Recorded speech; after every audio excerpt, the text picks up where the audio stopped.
പ്രതീക്ഷയുടെ തുഴയെറിഞ്ഞ് ഇനി ബോട്ടുകൾ കടലിലിറങ്ങും. ജൂൺ 9 തുടങ്ങിയ നിരോധനം വ്യാഴാഴ്ച അർദ്ധരാത്രിയിലാണ് അവസാനിക്കുക. ബോട്ടുകളുടെ അറ്റകുറ്റപ്പണി തീർത്തും വലകൾ നിർമ്മിച്ചും തീരദേശം ഒരുങ്ങിക്കഴിഞ്ഞു. കടലിൽ പോകാനാവശ്യമായ ഐസ് കട്ടകൾ ചാക്കിലാക്കി ബോട്ടുകളിൽ സൂക്ഷിക്കാൻ തുടങ്ങിയിട്ടുണ്ട്.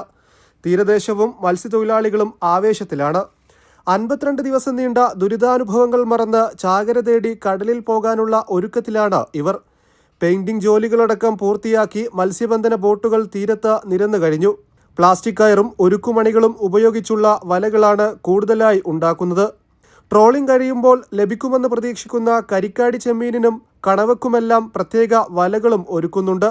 ആധാരം പണയം വെച്ചും സ്വർണ്ണ വായ്പയെടുത്തും കമ്മീഷൻ ഏജന്റുമാരിൽ നിന്ന് മുൻകൂർ തുക വാങ്ങിയുമാണ് പലരും ബോട്ടുകൾ ഒരുക്കിയത്.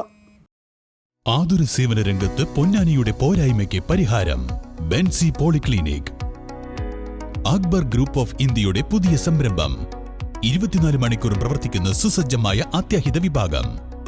ENT, നേത്രരോഗ വിദഗ്ധൻ, ഡെർമറ്റോളജിസ്റ്റ്, ജനറൽ ഫിസിഷ്യൻ, അസ്ഥിരോഗ വിദഗ്ധൻ, paediatrician, psychiatrist, family medicine doctor, psychologist തുടങ്ങിയ വിഭാഗങ്ങളിൽ വിദഗ്ധരായ ഡോക്ടർമാരുടെ സേവനം. 24 മണിക്കൂറും പ്രവർത്തിക്കുന്ന ഹോം കെയർ സർവീസുകൾ. ഏറ്റവും പുതിയ സാങ്കേതിക വിദ്യകളോടെയുള്ള TMT, എക്കോ, എക്സ്റേ വിഭാഗങ്ങൾ. പെയിൻ ക്ലിനിക്, മികച്ച medical laboratory and scanning centre, doctor on call സൗകര്യം, രക്തസാമ്പിൾ ശേഖരണം, അത്യാധുനിക സൗകര്യങ്ങളോടെ കാർഡിയാക് മോണിറ്ററി ICU തുടങ്ങിയ ആരോഗ്യ പരിപാലനത്തിന് വേണ്ട എല്ലാ സൗകര്യങ്ങളോടും കൂടി Benzy polyclinic and pharmacy, Ponnani road, Chanthappadi, Ponnani.